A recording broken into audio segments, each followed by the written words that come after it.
Hello everyone, this is Bushra Rizwan. Welcomes you in Vidya Hut. Students, आज का ये special video है चंद्रयान पे। जैसे कि आप सभी लोग जानते हैं कि चंद्रयान 3 जो कि सक्सेसफुली चंद्रमा की सतह पे सॉफ्ट लैंडिंग कर चुका है, तो हम लोग यहाँ पे बात करेंगे आज की वीडियो में ऐसे ही कुछ मिशन के बारे में जो चंद्रमा पे किए गए हैं। यानी कि यहाँ पे हम लोग बात करने वाले हैं मून मिशंस के बारे में, उनकी कैटेगरी के बारे में हम लोग बात करेंगे। तो हम सभी लोग जानते हैं कि चंद्रमा 3 ने बहुत ही अच्छी तरीके से लैंडिंग की है, वहाँ पे सॉफ्ट लैंडिंग की है और रोवर वहाँ पे अब कई सारी पिक्चर्स को भी हमारे तक भेज चुका है, जो कि बड़ा ही प्राउड मोमेंट है हम इंडियंस के लिए। तो चलिए हम लोग बात करते हैं कुछ ऐसे ही मिशंस के बारे में जब चंद्रमा पे करना स्टार्ट हुए थे। तो 1950s के टाइम, यानी कि चंद्रमा के जो मिशन है वो 1950s यानी कि 50 के दशक में होना स्टार्ट हुए थे। जो ह्यूमंस थे यानी कि इंसान है, उन्होंने चांद पे अपने मिशन यानी कि अपने स्पेस क्राफ्ट भेजना स्टार्ट किए। तो ऐसे ही कुछ मिशन है जिनको हम कैटेगराइज किया है हमने यहाँ पे। हम लोग देख सकते हैं कि किस टाइप के मिशन है जो चंद्रमा पे भेजे जाते हैं और वो कैसे यहाँ पे चांद की स्टडी करते हैं। बेसिक यानी कि हम लोग बेसिकली क्या देखते हैं कि चंद्रमा की सतह की, उसके एनवायरनमेंट की जो भी स्टडी की जाती है, ये कौन कौन से मिशन है और किस किस तरीके से वर्क करते हैं, यहाँ पे सबसे पहले हम लोग ये देखते हैं। तो सबसे पहला जो हमारा टाइप है मिशन का वो है फ्लाई बाई मिशन। अब ये फ्लाई बाई मिशन क्या होता है, चलिए इसको हम लोग समझते हैं फ्लाई बाई मिशन के बारे में। देखिए फ्लाई बाई मिशन क्या होता है, यहाँ पे जब कोई भी स्पेसक्राफ्ट खासकर चंद्रमा की स्टडी के लिए भेजा जाता है, जब पहले भेजा जाता था, आजकल तो जितने भी और दूसरे जो हमारे मिशन होते हैं उस रास्ते में अगर चंद्रमा आ जाता है तो उसके बारे में स्टडी कर ली जाती है। लेकिन पहले क्या था कि यहाँ पे जो भी स्पेसक्राफ्ट भेजा जाता है वो चंद्रमा के आसपास यहाँ पे ऐसे चक्कर नहीं लगाता है, बल्कि ऐसे पास से गुजरता है। ये क्या है, फ्लाई बाई मिशन। इसको हम लोग क्या बोलते हैं, फ्लाई बाई मिशन बोलते हैं। जो चांद के गोल गोल चक्कर न लगा के सीधे निकल जाता है और इस रास्ते के बीच में जो एनवायरनमेंट है यहाँ का चांद का जो ऊपर से, उसके बारे में यहाँ पे स्टडी की जाती है। अब अगर हम लोग बात करेंगे कि first successful fly by mission कब हुआ, तो अब से काफी टाइम पहले, और इसमें सबसे आगे रहा रशिया यानी कि यूएसएसआर, सोवियत संघ, रूस। यहाँ पे फर्स्ट जो सक्सेसफुल फ्लाई बाई मिशन रहा है वो रहा है लूना 1। जो उनका स्पेस क्राफ्ट था उसका नेम क्या था, लूना 1। इस लूना 1 ने 1959 में सक्सेसफुली फ्लाई बाई मिशन यहाँ पे किया। तो first successful fly by mission कौन सा है, लूना 1। और इसी ईयर में यानी कि 1959 में ही एक दूसरा सक्सेसफुल फ्लाई बाई मिशन रहा है जो कि अमेरिका का नंबर 1 रहा है, यानी कि अमेरिका में नंबर 1 रहा है। लेकिन अगर ऑल ओवर देखेंगे तो second successful fly by mission रहा है जो कि मार्च 1959 में हुआ था। अब ये इनके स्पेसक्राफ्ट का नेम क्या था, तो वो था पायनियर 4। नाम क्या था इसका, पायनियर 4। तो यहाँ पे कुछ इंपॉर्टेंट पॉइंट्स हम लोग देख लेते हैं।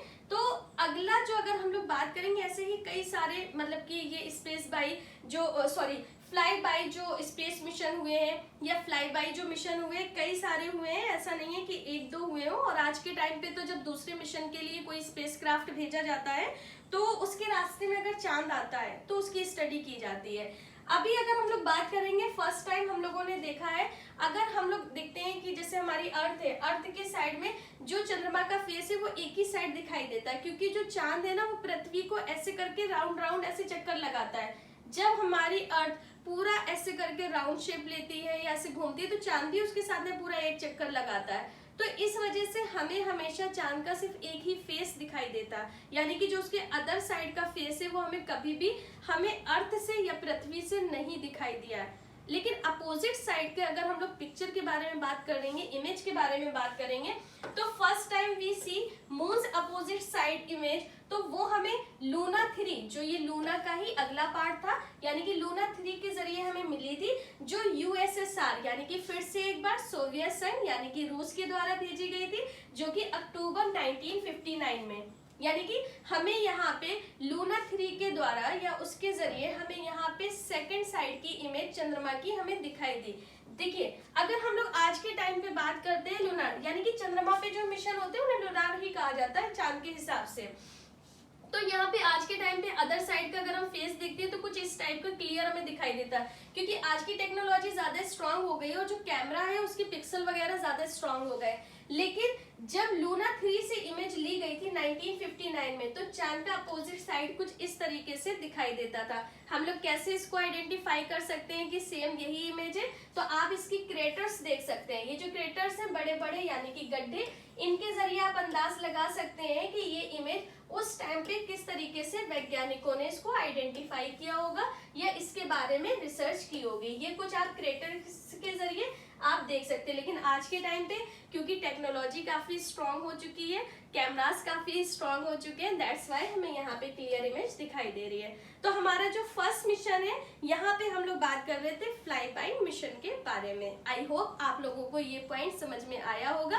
अब हम लोग बात करते हैं हमारा जो अगला मिशन है, यानी कि सेकेंड टाइप का मिशन है, उसको हम लोग क्या बोलते हैं? तो जो सेकेंड टाइप का मिशन है उसको हम लोग बोलते हैं ऑर्बिटर मिशन। ये देखिए ऑर्बिटर मिशन, जिसको हम लोग लूना ऑर्बिटर भी बोलते हैं। अब लूना ऑर्बिटर समझ जाइए, लूना जब भी चांद के बारे में बात की जाती है उसके बारे में, तो यहाँ पे लूना ऑर्बिटर इसको कहा जाता है। अब ये करता क्या है? तो देखिए यहाँ पे अगर हम लोग बात करेंगे तो खासकर अब ये मिशन क्यों किया जाता है? जैसे कि अभी हमने इससे पहले फ्लाई बाय मिशन देखा था, वो पहले तो चांद के लिए किया गया था, लेकिन आज के टाइम पे जब कोई और मिशन होता है, लेकिन चांद के पास से जब वो स्पेसक्राफ्ट गुजरता है तो उसके बारे में जो स्टडी होती है उसको हम लोग फ्लाई बाय मिशन के जरिए हम लोग मतलब उसको समझते हैं।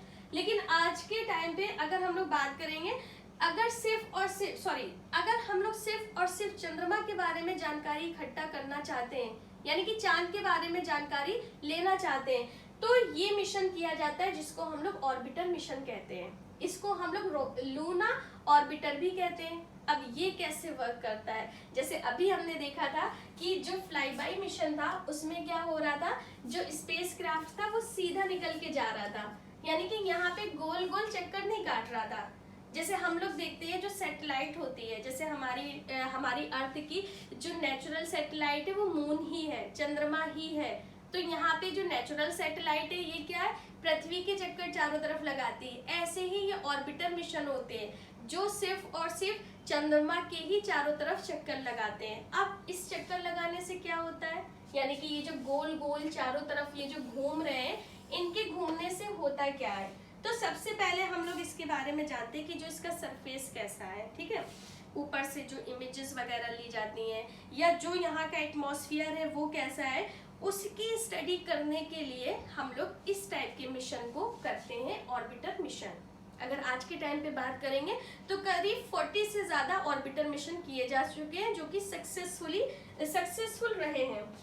अगर हम लोग सक्सेसफुल ऑर्बिटर मिशन के बारे में अगर हम लोग बात करते हैं तो फिर से यहाँ पे यूएसएसआर यानी कि रशिया, रूस, तो पहला जो सक्सेसफुल ऑर्बिटर मिशन रहा है वो रहा था जनवरी 1966 में, और किसके द्वारा हुआ था? Luna 10 USSR. ये था हमारा सेकेंड टाइप का जो मिशन है चंद्रमा पे यानी कि चांद पे, उसके बारे में यहाँ पे हमने पढ़ा। कुछ इंपॉर्टेंट पॉइंट्स देखें। अब हम लोग बात करते हैं हमारा जो थर्ड टाइप का मिशन है। थर्ड टाइप का मिशन यहाँ पे आपको देखने को मिलेगा, वो है इम्पैक्ट मिशन या क्रैश लैंडिंग।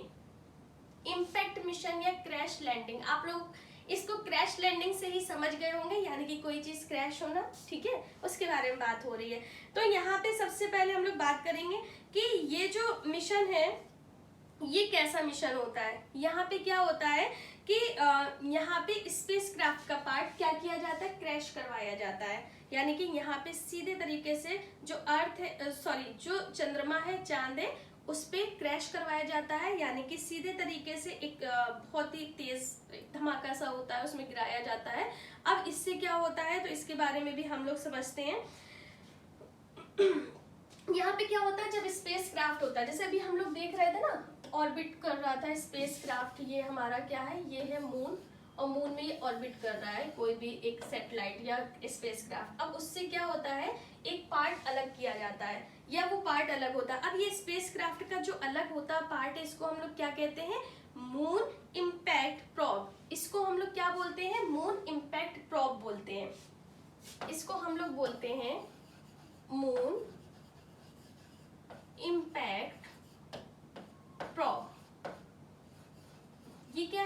इम्पैक्ट प्रॉब, जो क्या है स्पेस क्राफ्ट से अलग होता है और सीधे जाके चंद्रमा की सतह पे जाके क्रैश होता है, यानी कि टकराता है। अब इस टकराने से क्या होता है, यानी कि इसके टकराने के बीच में, जैसे कि आप इमेज में देख सकते हैं, यहाँ पे आप देख सकते हो कि किस तरीके से ये एक क्रैश लैंडिंग हुई है यहाँ पे, और इससे हमें यहाँ की जो एरिया है, यानी कि जो इसका सरफेस है, उसके बारे में हमें पता चलता है कि यहाँ की जो मिट्टी है वो कैसी है, यहाँ पे जो मतलब कि कौन कौन से यहाँ पे चीजें पाई जाती हैं इस मिट्टी में, इस सॉइल में, उसके बारे में स्टडी की जाती है। तो ऐसे ही स्टडी के लिए हमारा जो चंद्रयान-1 जो मिशन था ना, चंद्रयान-1 जो आपका स्टार्ट हुआ था, कब किया गया था, 2009 में, यानी कि 2009 में उसने क्रैश लैंडिंग की थी।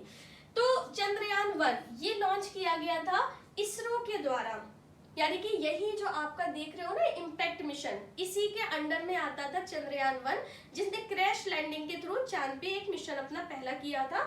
और ये कहाँ से किया गया था, इसरो के द्वारा किया गया था, यानी कि इंडियन स्पेस रिसर्च ऑर्गेनाइजेशन के द्वारा किया गया था। कब किया था, तो इसको लॉन्च किया गया था अक्टूबर 2008 में, लेकिन ये चंद्रमा की सतह तक पहुंचा था, क्रैश लैंडिंग करी थी इसने 2009 में, पहला चंद्रयान-1।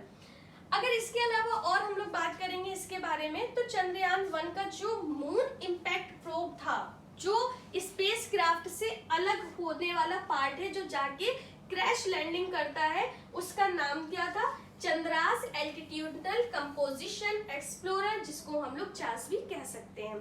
ठीक है, चास। अब सोचिए ये ऐसे क्रैश लैंडिंग क्यों करवाई जाती है, ऐसे क्रैश लैंडिंग से क्या फायदा है। तो देखिए यहाँ पे ये जो क्रैश लैंडिंग है वो इसलिए करवाई जाती है ताकि यहाँ पे कुछ बहुत ही स्ट्रॉन्ग सेंसर्स या इंस्ट्रूमेंट्स लगे होते हैं। अब ये जो इंस्ट्रूमेंट है, जब ये गिरते हैं चंद्रमा की सतह पे, तो हर 4 सेकंड बाद वो एक इमेज तैयार करते हैं और वो भेजते हैं स्पेसक्राफ्ट या अर्थ पे बैठे हुए जो स्पेस सेंटर है, रिसर्च सेंटर, वहां तक उनके पास में आते हैं। तो इस तरीके से जो चंद्रमा की सतह है ना, उसके बारे में हमें पता चलता है, वहां का जो भी एरिया है, वहां पे क्या चीजें हैं, इनके बारे में हम लोग स्टडी कर सकते हैं। तो यहाँ पे अगर हम लोग बात करेंगे कि हमारा जो चंद्रयान था, उसका जो स्पेस मतलब उसका जो मून इम्पैक्ट प्रोब जो गिरा था, वो किस जगह पे गिरा था, तो जो क्रेटर, हमने क्रेटर के बारे में बताया है ना, जो बहुत बड़े बड़े से गड्ढे होते हैं चंद्रमा की सतह पे, बहुत बड़े बड़े गड्ढे हैं, काफी गहरे, जहाँ पे सूरज की रोशनी भी नहीं पहुंचती है और हमेशा उस जगह पे अंधेरा रहता है। तो ये जो आपका क्रेटर था, ये था शेकल्टन। क्या था, शेकल्टन। ये आपका शेकल्टन क्रेटर था, जिसको नाम दिया गया, जिस पॉइंट पे ये प्रोब गिरा था उसका नाम रखा गया जवाहर पॉइंट।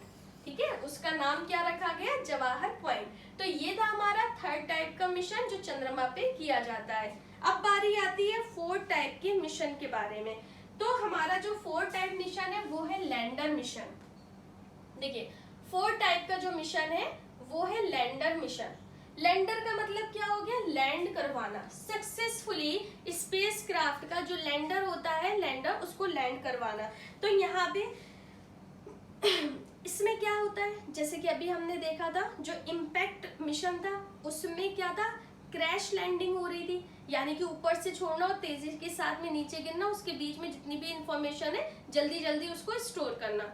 लेकिन जो लैंडर मिशन होता है, इसमें जो लैंडर है उसको सॉफ्टली लैंड करवाना, उसको क्रैश नहीं करवाना है, यानी कि सॉफ्टली जाके चंद्रमा की सतह पे लैंड कर सके, और जो हिस्सा लैंड करता है उसे हम लोग लैंडर कहते हैं। अगर हम लोग बात करें जैसे कि यूएसएसआर या यूएसए यानी कि अमेरिका, ये लोग जैसे नासा अमेरिका में ये लोग सबसे ज्यादा स्पेस मिशन करते हैं, तो चंद्रमा के ऊपर भी काफी ज्यादा इन लोगों ने अपने मिशन वगैरह करे, और काफी इनके मिशन, करीब 15 मिशन इनके पहले के स्टार्टिंग के सब इनके फेल रहे अटेम्प्ट, जितने भी इन्होंने करे। तो पहला जो अटेम्प्ट था जो सक्सेसफुली रहा था वो था 1966 में। कब रहा था, 1966 में।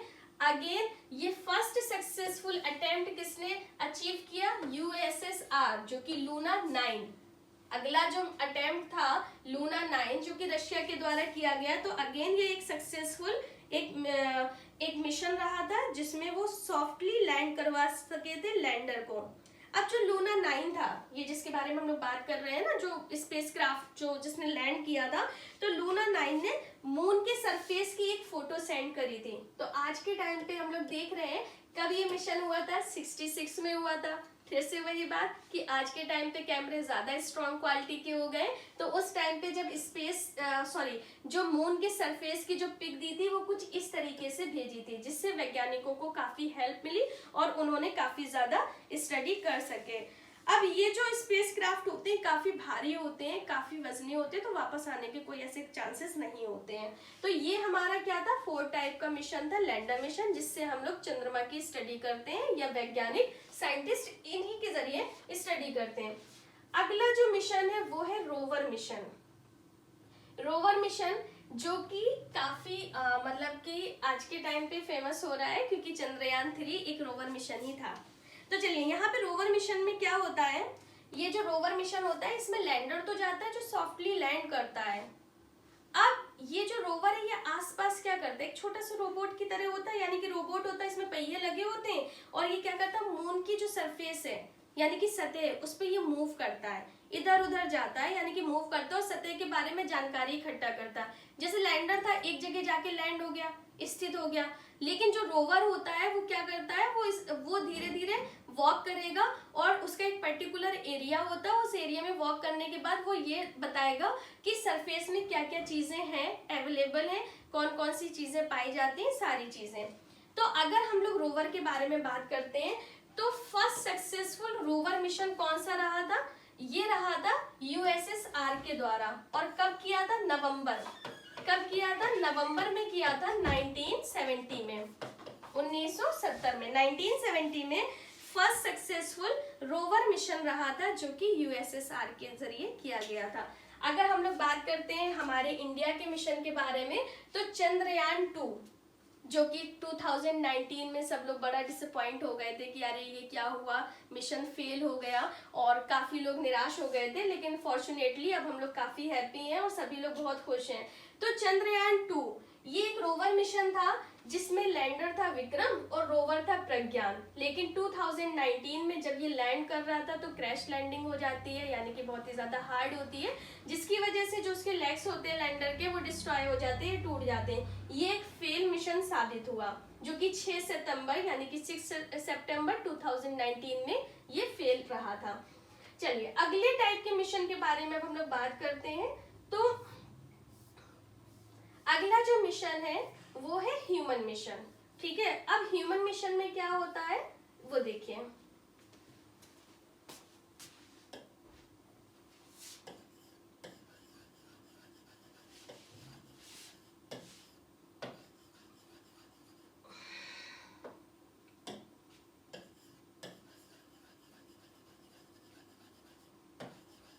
नेक्स्ट जो हमारा मिशन है वो है ह्यूमन मिशन। जैसे रोवर वाला मिशन था ना, रोवर मिशन, बस उसमें होता क्या है कि रोवर को भेजा जाता है जो कि एक छोटा सा रोबोट होता है, लेकिन यहाँ पे रोवर की जगह ह्यूमन को भेजा जाता है। आपको याद होगा ह्यूमन मिशन यानी कि जहाँ पे लैंडर पे रोवर की जगह ह्यूमन को बैठा के भेजा जाता है। अगर हम लोग बात करेंगे फर्स्ट सक्सेसफुल मिशन, लेकिन इस बार क्या हुआ, इस बार बाजी किसके हाथ में जाती है, अमेरिका के हाथ में। यानी कि यहाँ पे हम लोग देखेंगे 1969 में अमेरिका ने रशिया से पहले एक ह्यूमन मिशन चंद्रमा पे जो भेजा था वो सक्सेसफुल रहा था, जिसमें नील आर्मस्ट्रॉन्ग गए थे और चंद्रमा पे कदम रखने वाले पहले एक साइंटिस्ट थे या व्यक्ति थे जिन्होंने चंद्रमा पे अपना कदम रखा था, जो कि नासा के जरिए भेजे गए थे। हालांकि नासा ने कई सारे अपने मतलब कि ये मिशन करे ह्यूमन मिशन, लेकिन 1972 के बाद में उन्होंने ह्यूमन मिशन को अपने बंद कर दिया। फिर ह्यूमन यानी कि लास्ट टाइम पे 1972 में ही जो ह्यूमंस थे वो चंद्रमा पे गए थे। और यहाँ पे हम देख रहे हैं कि यहाँ पे 6 टाइप के हम लोगों ने मिशन देखे हैं। अब बात आती है हमारे जो चंद्रयान 3 है, कुछ उसकी इंपॉर्टेंट चीजों के बारे में। यानी कि चंद्रयान 3 जो कि एक रोवर मिशन था और फॉर्चुनेटली सक्सेसफुली लैंड करा है चंद्रमा पे, और रोवर ने कई सारी इमेजेस भेजना स्टार्ट कर दिया है। तो देखिए चंद्रयान मिशन कैसा था, यानी कि कैसा ये है, चंद्रयान 3 एक रोवर मिशन है। यहाँ पे इसमें अगर हम लोग लैंडर के बारे में बात करते हैं तो लैंडर का नाम इस बार भी क्या नाम रखा गया है, लैंडर का विक्रम, विक्रम साराभाई। जो एक साइंटिस्ट हैं भारत के, साइंटिस्ट थे भारत के, उन्हीं के नाम पे। रोवर जो है काफी यहाँ पे सॉरी जो लैंडर है काफी हैवी होता है, तो इसका जो वेट है वो है 1750 केजी का। ये आप देख सकते हैं, ये है लैंडर, लैंडर जो है ये है, और इसका जो वेट है वो 1750 केजी है। अगर इसके रोवर की बात करेंगे, ये रोवर के बारे में बात करेंगे, तो इसका इस बार भी नाम प्रज्ञान ही है। रोवर का नाम क्या है? प्रज्ञान, जो कि 26 केजी का है। अब इसको क्यों भेजा गया है रोवर को? ये जो मून है उसके सरफेस पे क्या करेगा? चहलकदमी करेगा, यानी कि ऐसे घूमेगा। ये आप रोवर छोटा सा देख सकते हो जिससे ये बाहर निकल रहा है। अब ये वहां पे जाके क्या करेगा? तो सबसे पहले वो डेटा सेंड करेगा, जो भी उसे इंफॉर्मेशन मिलेगी उसका डेटा वो सेंड करेगा, नेविगेट करेगा और सैंपल यहाँ पे कलेक्ट करेगा। यहाँ पे सैंपल वहां के जो चंद्रमा के हैं उसको सैंपल को कलेक्ट करेगा। अब इसमें 3 मॉड्यूल लगे हुए हैं। 3 मॉड्यूल जैसे कि आप जान चुके हैं, लैंडर, रोवर और प्रोपल्सन, ये 3 मॉड्यूल इसमें लगे, और साथ ही साथ इसमें 2 कैमराज हैं। अब ये चंद्रयान, ये इसके रोवर के बारे में हम लोग बात कर रहे हैं, और सॉरी लैंडर के बारे में बात कर रहे हैं। इसमें 2 कैमरास लगे थे जो कि 3D इमेज बना सकते थे, दोनों साइड से देख सकते थे, ताकि लैंडिंग के टाइम पे कोई प्रॉब्लम ना हो। और इस यानी कि इस लैंडर में 10 से ज्यादा एंटीने लगे थे, मोर देन 10 एंटीनास लगे हुए थे, ताकि कनेक्शन अच्छे से बना रहे। और अगर हम लोग बात करते हैं कि ये जो चंद्रयान 3 ये जो मिशन है ये क्यों किया गया है, क्यों भेजा गया है, तो फर्स्ट थिंग तो हमने देख ही लिया कि डेटा वगैरह सेंड करेंगे। साथ ही साथ ये भी पता करेंगे, जैसे कि हम सभी जानते हैं कि चंद्रमा पे पानी की पहचान करने वाला पहला हमारा जो चंद्रयान गया था, चंद्रयान 1 2008 में जो क्रैश लैंडिंग यानी कि इम्पैक्ट लैंडिंग मिशन था हमारा, उसके जरिए जो हमें डेटा मिला उससे पता चला कि जो दक्षिणी ध्रुव है यानी कि साउथ पोल है, वहां पे पानी जो है एटमॉस्फेयर या बर्फ के रूप में या वहां की मिट्टी में ऐसा पानी पाया गया है। इसलिए इसी मिशन को आगे पूरा करने के लिए चंद्रयान 2 जो कि फेल रहा था और चंद्रयान 3 भेजा गया है। तो बेसिकली अगर हम लोग बात करते हैं तो ये साउथ पोल में है, जो कि 70 डिग्री पे है। कितना है? 70 डिग्री पे। यहाँ पे ये मिशन अपना मतलब किया गया है चंद्रमा 3, और यहाँ पे ये मेन अगर बात करें तो किस चीज के बारे में रिसर्च कर रहा है, तो ये वाटर के बारे में, यानी कि हो सकता है कि साउथ पोल में एक बड़ी क्वांटिटी में, बहुत ज्यादा मात्रा में वाटर मिल सके और जो साइंटिस्ट है उनको काफी हेल्प मिल सके यहाँ पे। तो वाटर की खोज करने गया, साथ ही साथ गोल्ड, हीलियम 3 जो कि न्यूक्लियर फ्यूल के लिए काम आता है, यानी कि न्यूक्लियर फ्यूल के काम आता है, और इसकी ये खोज करने गया कि शायद इसकी कुछ चीजें मिल सके। तो ये था हमारा चंद्रयान 3 से जुड़ी हुई कुछ इंपॉर्टेंट चीजें, और आई होप आप लोगों को ये वीडियो अच्छा लगा होगा। तो थैंक यू फॉर वॉचिंग मी। जय हिंद।